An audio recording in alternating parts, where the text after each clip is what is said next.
Bismillahirrahmanirrahim. Assalamualaikum warahmatullahi wabarakatuh. Selamat berjumpa kembali dengan Faiz Nabil channel pembelajaran, tutorial, dan lain sebagainya. Pada kesempatan kali ini akan saya sampaikan materi atau sekelumit materi tentang perbedaan pola berpikir divergen dan konvergen. Video ini sengaja saya buat untuk melengkapi aksi nyata pada pelatihan mandiri platform Merdeka Mengajar untuk topik 10, yaitu semangat guru 2, yaitu kemampuan non-teknis kurikulum merdeka. Nah, jadi saya pilih yaitu materi tentang inovatif berpikir. Baik, sebelum materi ini saya lanjutkan atau video ini saya lanjutkan, mudah-mudahan kita senantiasa dalam keadaan sehat, tak kurang suatu apapun, dan senantiasa dukung channel ini agar channel ini tetap berkembang. Jangan lupa subscribe. Berikut videonya.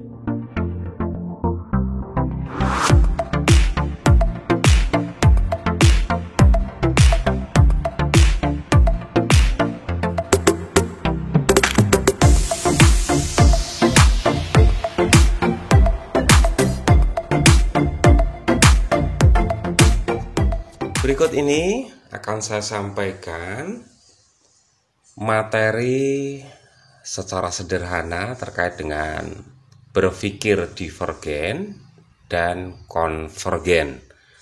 Materi ini saya sampaikan dalam rangka melengkapi aksi nyata yang ada pada pelatihan mandiri PMM, khususnya topik semangat guru 2, yaitu kompetensi non-teknis kurikulum merdeka. Saya memilih salah satunya adalah membuat video pendek, yaitu tips untuk kreativitas inovasi. Nah, berikut penjelasan terkait dengan berpikir divergen dan konvergen secara sederhana. Nah,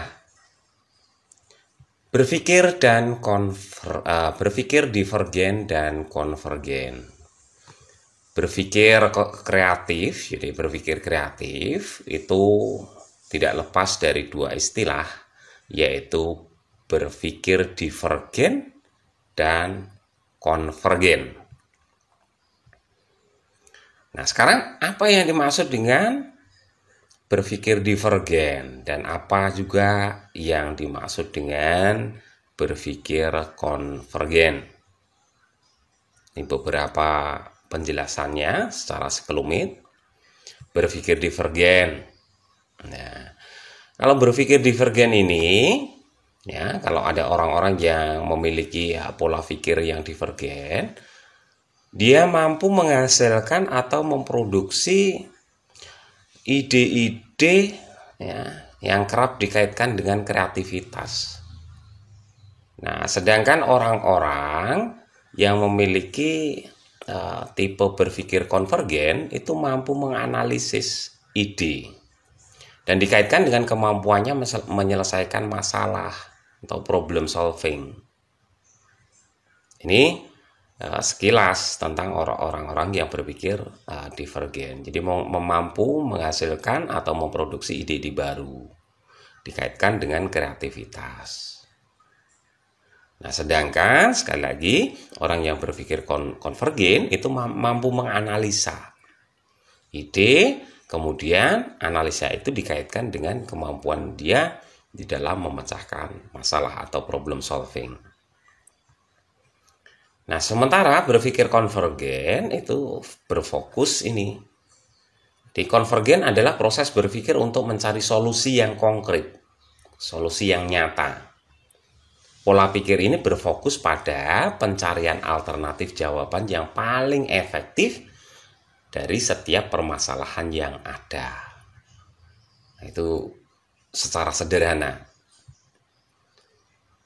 Kemudian kalau kita lihat pola berpikir divergen, ya, ini ada ya, infografis seperti ini. Nah, jadi pola pikir divergen itu mencakup ini. Jadi orang-orang yang berpola pikir divergen dianggap memiliki rasa ingin tahu yang besar. Dia liberal, gigih, dan selalu siap mengambil resiko.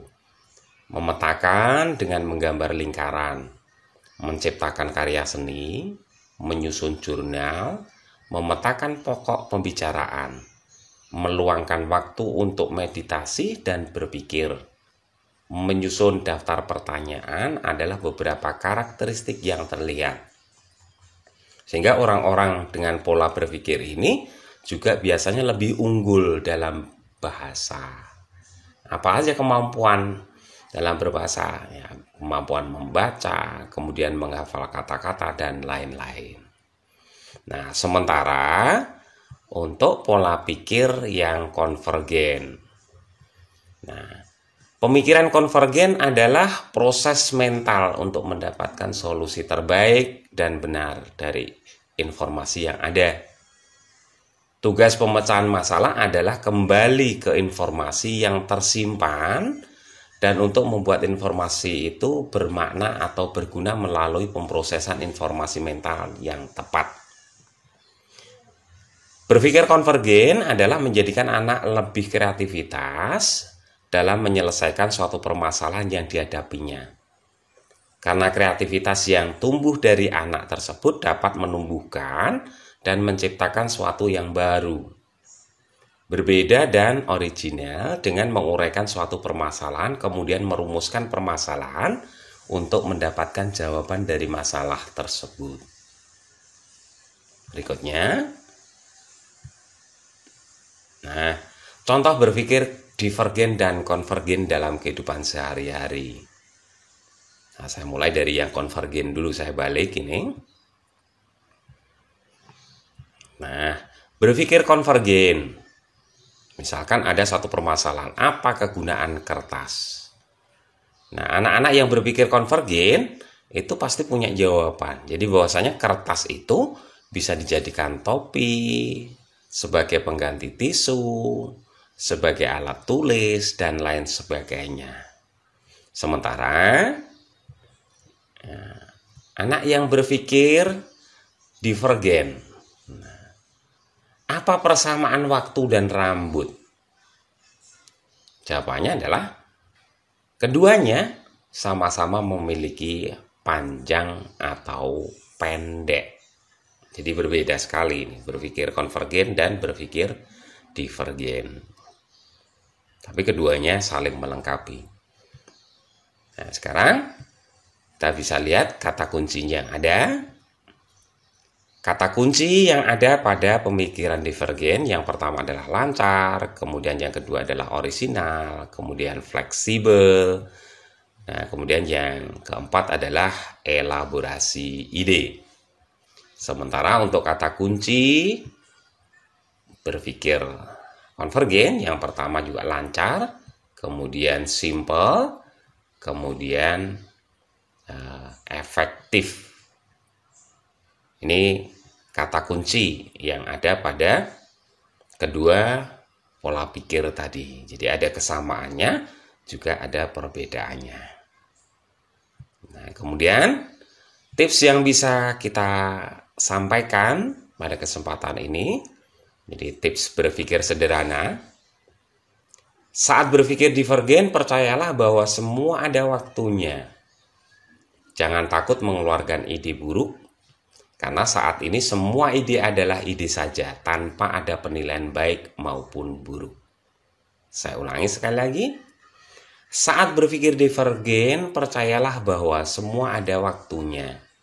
Jangan takut mengeluarkan ide buruk, karena saat ini semua ide adalah ide saja, tanpa ada penilaian baik maupun buruk. Nah, demikian sekilas penjelasan tentang pola pikir divergen dan konvergen. Mudah-mudahan ada manfaatnya. Demikian tadi sekelumit video yang bisa saya sampaikan tentang perbedaan pola pikir divergen dan konvergen. Mudah-mudahan yang sekelumit ini tadi ada manfaatnya bagi kita semuanya. Ya, sebelum saya akhiri video ini, ya senantiasa dukung ya, channel Faiz Nabil ini dengan cara subscribe bagi yang belum, kemudian komentar, kemudian like, kemudian share. Mudah-mudahan kita senantiasa tetap sehat, tak kurang suatu apapun. Akhirul kalam, billahi taufiq wal hidayah. Assalamualaikum warahmatullahi wabarakatuh.